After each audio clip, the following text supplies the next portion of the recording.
Right, ఇక దీనిపై చర్చించడానికి మనతో పాటు అనలిస్ట్ పెంటపాటి పుల్లారావు జూమ్లో లైవ్లో జాయిన్ అవుతున్నారు. గుడ్ ఈవినింగ్ పెంటపాటి పుల్లారావు గారు. గుడ్ ఈవినింగ్ సార్, చూస్తున్నాం ఈరోజు సోనియా గాంధీ ఒక సంచలన వ్యాఖ్యలు చేసినట్టు కూడా కనిపిస్తుంది. ఎలా చూడొచ్చు సార్? ఆమెకి ఆపోజిషన్లో ఉన్నప్పుడు ఇలా సలహాలు ఇస్తారు, కానీ ఆమె ఏం చేయమంటాడు? భారతదేశం ఇరాన్ తరఫున మాట్లాడాలా? మాట్లాడితే మనకి ఏమొస్తుంది? చైనా ఎన్నో మాట్లాడింది ఇరాన్తో, రష్యా కూడా అగ్రిమెంట్ ఉన్నది, మరి ఏం సైన్ చేయట్లేదే? చెప్పండి. ఇది రాసి ఇలా చేస్తే బాగుంటుంది. మన విలువలు ఏంటి? విలువ కాశ్మీర్ మీద అయతుల్లా సుప్రీం లీడర్ ఇరాన్ అస్తమాను భారతదేశాన్ని అల్లరి చేస్తున్నాడు కదా. అస్తమాను అల్లరి చేస్తున్నాడా? రెచ్చగొడతలేదా? అవును. మరి ఎందుకు చేయాలి వాళ్ళకి సపోర్ట్? న్యూట్రల్గా ఉన్నాం. చాబార్ పోర్ట్ లేకపోతే పోతుంది, వాళ్ళకి మంచిది మనకి మంచిది. న్యూట్రల్గా లేకుండా ఏం చేయమంటారు? ఈవేళ ఇరాన్ పక్కన వెళ్తే అమెరికాతో కోపం తెప్పించుకోమంటారు. ఆమె తెచ్చుకుంటే ఈ మన ఆంధ్ర తెలంగాణలో వీసాలు కావాలి, ఉద్యోగాలు కావాలని తిరిగే వాళ్ళు ఆప్ చేస్తే అప్పుడు ఏం చేస్తారు? ఆ ఉద్యోగాలు ఇప్పిస్తారా? చెప్పండి. ఇస్తారా? లేదు, ఉద్యోగాలు పోతాయి. ఏమన్నా నోరు మోసుకుని కూర్చుంటే ఒక్కోసారి మంచిది. మనం దేశం క్వైట్గా ఉండాలి. ఇటు వెళ్తే అటు వెళ్తే మనకు నష్టం. ఏ దేశం ఇటు అటు వెళ్ళరు. చాలామంది మనం ఉగ్రవాదులు అటాక్ చేశాక అందరూ సింపథైజ్ చేశారు, అంతే. అది పద్ధతి. దౌత్య సంబంధాల్లో అలా ఉంటారు, లోపల చెప్పుకుంటారు. భారతదేశానికి ఇజ్రాయెల్ని, అమెరికాని, యూరోప్ని ఇప్పుడు వ్యతిరేకిస్తే లాభం వస్తుందా? కాదు కదా. మనం రష్యా యుక్రెయిన్ యుద్ధంలో రష్యాకి సపోర్ట్ చేశాం. ఇప్పుడు ఇలాంటి టైంలో క్వైట్గా ఉండాలి. లేకపోతే అస్తమానం భారతదేశం యూరోప్కి, అమెరికాకి వ్యతిరేకం అని వస్తుందే పూర్వం వచ్చినప్పుడు.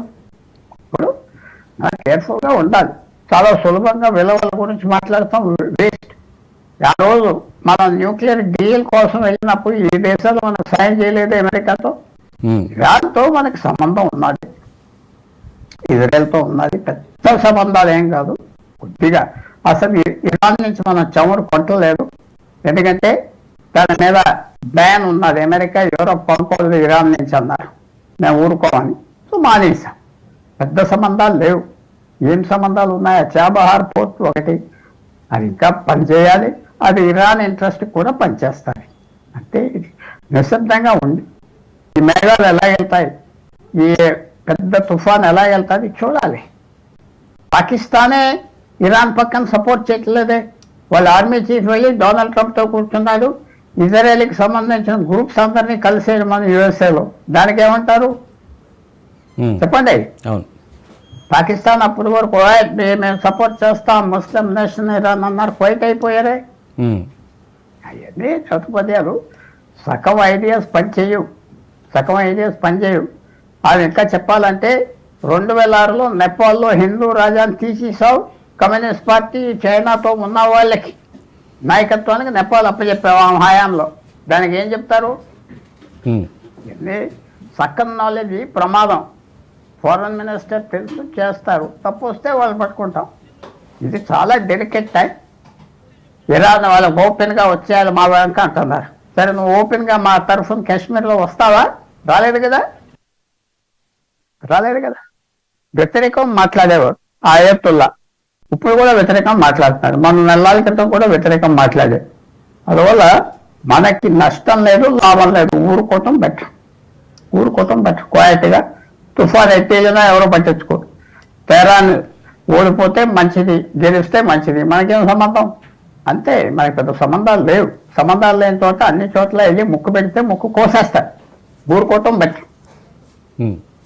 చూడొచ్చు, 1965, 1971 యుద్ధాలలో పాకిస్తాన్ వైపు మొగ్గు చూపిన భారతదేశ ఆర్థిక ప్రయోజనాలకు బాసటగా నిలిచిందంటూ కూడా సోనియా గాంధీ చెప్పుకొచ్చారు. అదే కాదు, పూర్తిగా అసలు ఇరాన్ 1965 యుద్ధంలో, వాళ్ళు ఆ పక్కన 71 యుద్ధంలో ఇరాన్ పాకిస్తాన్కి సాయం చేశారు. అప్పుడున్న షా ఆఫ్ ఇరాన్ పాకిస్తాన్కి సాయం చేస్తే అవి ఎక్కడి నుంచి మాట్లాడుతుందో మనకేం పెద్ద ఎప్పుడు సాయం చేయలేదు, వ్యతిరేకం కాదు ఇరాన్. తర్వాత ఇరాన్కి పాకిస్తాన్ వాళ్ళకి వ్యతిరేకం చేస్తున్నాయి. ఇరాన్ కండెమ్ చేయట్లేదే వాళ్ళని. పాకిస్తాన్ వ్యతిరేకం చేస్తుంది కదా వాళ్ళ సొంత కోసం. డబ్బుల కోసం అమెరికా దగ్గరికి వెళ్ళి కూర్చున్నారు కదా అప్పుడు.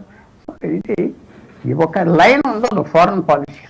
నిశ్శబ్దంగా ఉంటాం, ఆ మేఘాలు పోనాయి, ఎవడు పట్టించుకోడు. భారతదేశం మాకు సాయం చేయలేదు అంటారా? దేనికంటారు?